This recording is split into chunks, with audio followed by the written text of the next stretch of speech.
Bom, o presidente Lula desembarcou agora há pouco na China após deixar o Brasil ontem pela manhã. Ainda na pista do aeroporto de Xangai, o presidente foi recebido por Dilma Rousseff e a agenda começa amanhã pela manhã no horário chinês. Mas antes da chegada da delegação brasileira, o jornal Global Times, controlado pelo Partido Comunista da China, publicou um editorial anunciando a visita de Lula e se referiu a ele como um velho amigo. O texto afirma que a comunidade internacional tem grandes expectativas quanto às negociações de paz entre Rússia e Ucrânia conduzidas pela China e pelo Brasil. O jornal ainda usou a chegada de Lula para cutucar os Estados Unidos, acusando os norte-americanos de reagirem com frieza a um suposto acordo. O jornal ainda cita o tamanho da delegação brasileira, abro aspas. Tudo isso mostra que o Brasil, da arena política à sociedade, tem uma expectativa ardente para o desenvolvimento das relações China-Brasil. Fecho aspas. Ricardo, mal sabe eles que eles não querem trabalhar. Olha, o projeto aí, pelo texto que vocês viram, o projeto Nobel da Paz está em andamento ainda, né? Agora, uma coisa importante nesse processo dessa relação Brasil-China. O Brasil anunciou um acordo há pouco tempo de receber valores nas transações, compensar valores de transações na relação Brasil-China na moeda chinesa ou no real brasileiro. O que é extremamente importante pelo movimento geopolítico que isso toma, que a ideia da China é enfraquecer o dólar, que é a moeda global de transações internacionais. Então, a China começou movimentos de se relacionar, de se fortalecer. A China tá esticando seus tentáculos e o velho amigo, Lula, está lá. Esperamos que essa viagem custeada por todos nós, onde o nosso representante brasileiro está na China, renda frutos comerciais e não seja apenas um encontro de velhos amigos para tratar da expansão da velha ideologia. Renato Ribeiro. Bom, aí eu vejo com otimismo. Eu acho que, como brasileiro, eu sou obrigado a ser otimista, a tentar ver o copo um pouco mais cheio. A gente tem que obrigar, a gente vive aí. Se o brasileiro não tiver fé, tem que ser otimista. Ele vai ter o quê? E o Brasil, ele, graças aí, eu tenho que me render ao elogio ao Lula, retomar uma postura agradável com a China. A China é nosso principal parceiro comercial. Lembra que ficou falando lá o filho do presidente da República de vírus chinês, gerando inconvenientes com essa nação. E a China, não estou falando de governo, estou falando que a China é um parceiro comercial fundamental para as relações, para o dia a dia do brasileiro, para a economia brasileira. É nosso principal parceiro comercial. É isso que interessa. Então, pensando no capitalismo brasileiro, é importante que o presidente da República vá lá, faça a devida venda da imagem do Brasil, consiga trazer investimento para o Brasil, que é isso que a gente espera nesse país. Eu espero que o presidente consiga sucesso, sim. Ele tem, sim, esse bem-querer. A China vê o presidente como um aliado. Isso é importante. O Lula pela própria história dele, está no terceiro mandato, um dos líderes globais que mais tem influência hoje na geopolítica mundial. E ele pode, sim... Ele pode sim colaborar com essas questões envolvendo guerra da Ucrânia, conversar com a Rússia. Alguém precisa conversar com a Rússia e certamente não será o Biden. O Xi Jinping está fazendo isso. Ele conversa. Então, só que o Brasil consegue ter acesso ao Biden e consegue ter acesso ao presidente da China. Agora, você falou um belo parceiro. Do Biden, O Capês é um belo parceiro, essencial parceiro comercial, assim como os senhores casados são parceiros essenciais, as senhoras que se travestem e vão fazer seu trabalho na Avenida Indianópolis. Bom, Thiago, é como dizia um antigo centroavante do futebol brasileiro, Dadá Maravilha. Uma coisa é uma coisa, outra coisa é outra coisa.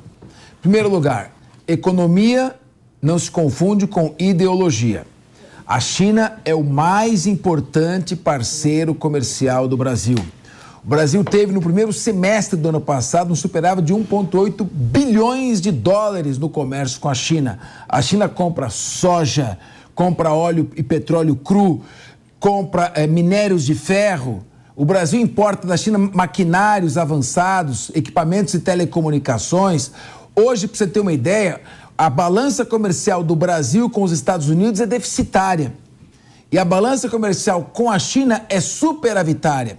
Mais do que isso, a China tem um projeto chamado Belt and Road, Estrada e Cinturão, que está fazendo com os países do sudeste da Ásia, da África e também com a Arábia Saudita, de construção de obras de parceria em obras absolutamente importantes e caríssimas. E ela está com foco aqui na América do Sul. Claro que é necessário muita habilidade, ou seja, manter as relações com a Rússia sem macular a relação que temos com a Europa e com os Estados Unidos, também é importante para nós. Então, sob o ponto de vista comercial, eu espero que essa seja uma viagem pragmática, que o presidente Lula traga para o Brasil... Que ele não vá lá falar do Bolsonaro. Não, pelo amor de Deus, é uma oportunidade histórica, trazer mais do que investimentos, aumentar a balança comercial, trazer a China para construir obras conosco, com os nossos minérios, em vez de exportarmos apenas commodities para a Rússia e importarmos equipamentos sofisticados. Agora, só para completar, a questão da guerra. Só não me deixe esquecer que eu tenho uma preocupação grande, isso aí.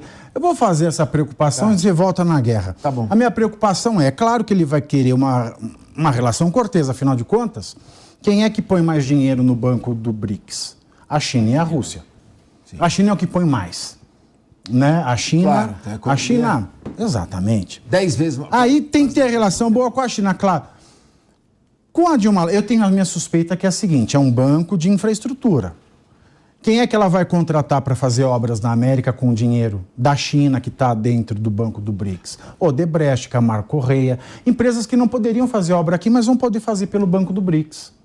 Você acha que o Brasil ele vai abaixar a ponto de deixar o Banco Central completamente à mostra?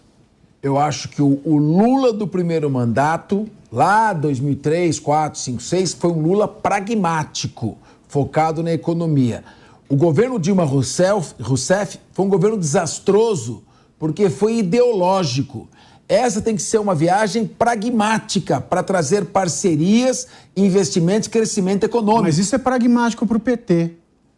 Mas não é pragmático para o sucesso de um governo que tem que saber, e óbvio que sabe, que se não tiver uma economia forte, não há popularidade. Rebato Vossa Excelência.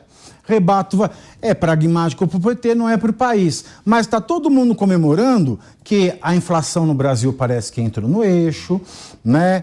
A previsão de juros altos, né? Começa a ganhar um solzinho, o dólar caiu. Mas isso aconteceu contra a vontade do PT, porque isso é obra do Banco Central, do Campos Neto, que o Lula queria derrubar. Então, o que é pragmático para o PT não é para o país. O que eu quero dizer é o seguinte, por mais que eles façam esse discurso de narrativas e de versões, se a economia estiver mal, se as pessoas estiverem desempregadas, se os produtos básicos estiverem caros, não há popularidade que se sustente.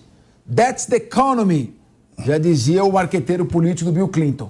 Com relação à guerra, só para fechar, a questão de paz é a seguinte, vamos parar de mentir para a população. O James Carville. Vamos parar de mentir Vamos parar de mentir para a população. A grande mídia europeia e norte-americana está mentindo. A Ucrânia não está sendo apenas literalmente destruída, está acabando a munição da Ucrânia.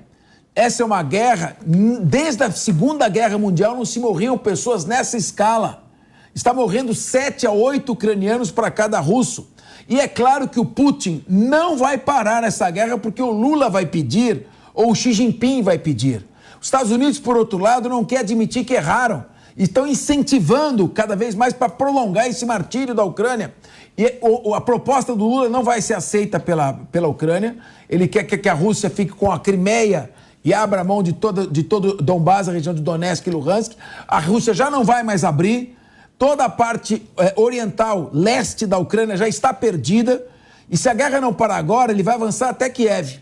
Então é importante também que se saiba disso. O Lula tem que ter um discurso conciliatório, mas ele tem que ter a noção de que não é com bate-papo que vai parar essa guerra. O Putin não para mais esta guerra. E, Deise, com a cervejinha que ele pretende, a única coisa que ele vai conseguir fazer é Xi Jinping mesmo. Que bom. Não, então, eu concordo com o Renato quando o Renato fala que é óbvio que é proveitosa a saída para a China. A gente sabe que nos últimos 4 anos essa relação com a China ela foi bem desgastada pela verborragia do ex-presidente. Então é bom que se retome essas relações, por tudo que o Capês também já falou, então não vou repetir. Eu tenho um porém no meio disso tudo. O Lorival Santana escreveu uma coluna há algumas semanas falando do peso do Brasil nessa guerra. E assim, resumo da ópera, nada. Então o Lula não tem que ficar dando palpite nessa guerra, como ele já deu, que o Capês lembrou aqui, como ele já deu falando da anexação da Crimeia, que a Crimeia tem que ficar com a Ucrânia. Ele não tem que dar palpite, porque o Brasil não é um gigante diplomático nesse assunto, e nem na maioria dos assuntos que saiam da América Latina. Então acho que, assim, só resumindo muito bem, o Lorival foi perfeito, não palpita. O gigante, né? Gigante é o gigante do hino cantado pela Vanusa, né? Pela própria natureza. Aí falando do